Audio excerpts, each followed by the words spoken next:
TMC, Samajwadi party, DMK जैसे दल इस भ्रूण हत्या के गुनहगार हैं। ये देश के संविधान के अपराधी हैं। ये देश की नारी शक्ति के अपराधी हैं। साथियों, कांग्रेस महिला आरक्षण के विषय से ही नफरत करती है।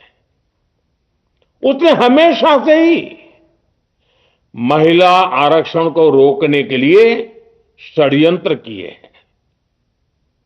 इस दिशा में पहले जितनी बार भी प्रयास हुए, हर बार कांग्रेस ने इसमें रोड़े अटकाए हैं।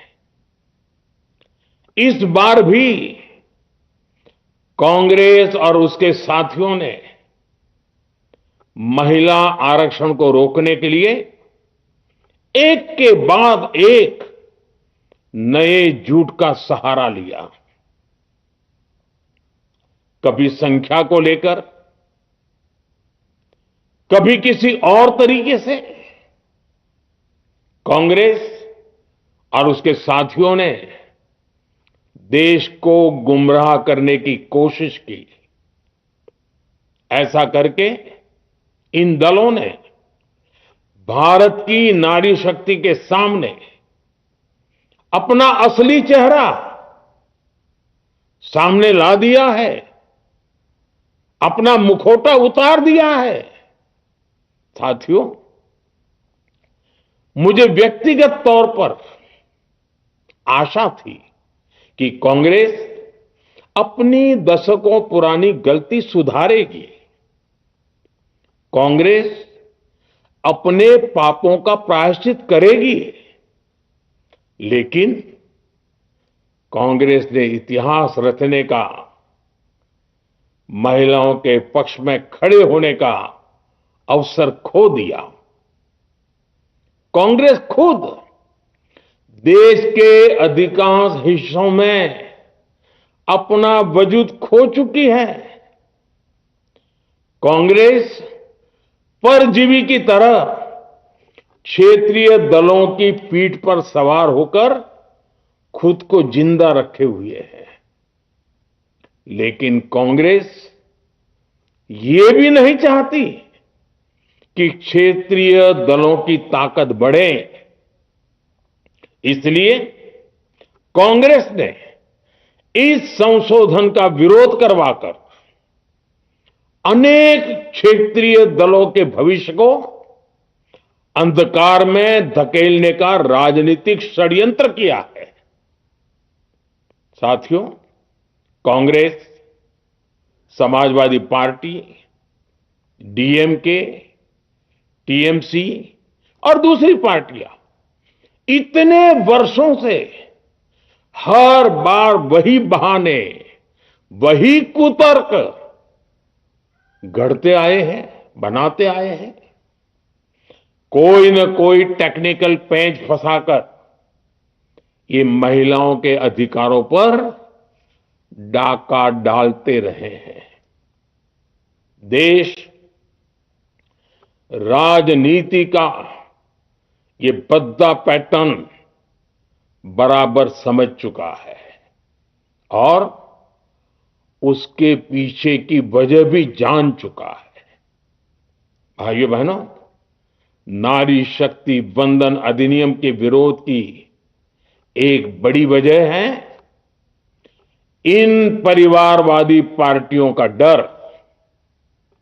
इन्हें डर है अगर महिलाएं सशक्त हो गई तो इन परिवारवादी पार्टियों का नेतृत्व खतरे में पड़ जाएगा। ये कभी नहीं चाहेंगे कि उनके परिवार के बाहर की महिलाएं आगे बढ़ें। आज पंचायतों में, लोकल बॉडीज में जिन हजारों लाखों महिलाओं ने अपनी क्षमता को साबित किया है, जब आगे बढ़कर लोकसभा और विधानसभाओं में आना चाहती हैं, देश की सेवा करना चाहती है।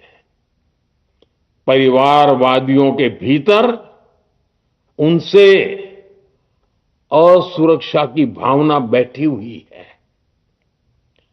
परिसीमन के बाद महिलाओं के लिए कहीं ज्यादा सीटें होगी, महिलाओं का कद बढ़ेगा। इसलिए इन लोगों ने नारी शक्ति मंदन संशोधन का विरोध किया है। देश की नारी शक्ति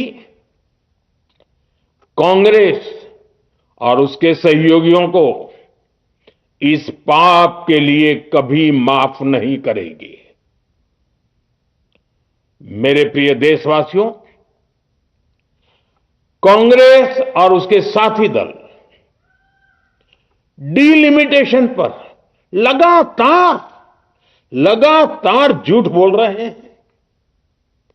ये इस बहाने विभाजन की आग को सुलगाना चाहते हैं, क्योंकि बांटो और राज करो, कांग्रेस ये पॉलिटिक्स अंग्रेजों से विरासत में सीख कर आई है और कांग्रेस आज भी उसी के सहारे चल रही है। कांग्रेस ने हमेशा देश में दरार पैदा करने वाली भावनाओं को हवा दी है। इसलिए यह झूठ फैलाया गया कि डिलिमिटेशन यानी परिसीमन से कुछ राज्यों को नुकसान होगा, जबकि सरकार ने पहले दिन से स्पष्ट किया है कि न किसी राज्य की भागीदारी का अनुपात बदलेगा, न किसी का रिप्रेजेंटेशन कम होगा, बल्कि सभी राज्यों की सीटें समान अनुपात में ही बढ़ेगी। फिर भी कांग्रेस, डीएमके, टीएमसी और समाजवादी पार्टी जैसे दल